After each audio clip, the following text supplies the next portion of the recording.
Кажется, что тело этой рыбы из металла, оно словно сабля, отполированная до зеркального блеска. Рыбаки называют ее фростфиш – морозная рыба, обитает в Новой Зеландии и является традиционным блюдом аборигенов.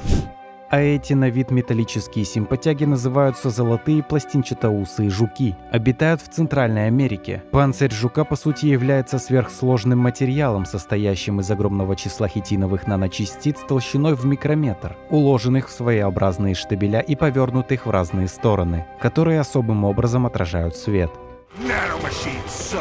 А это жук-золотая черепаха, распространенный в Северной Америке. Получил свое название из-за необычной формы панциря, и он родственник колорадского жука, но ест не листья картофеля, а листья батата.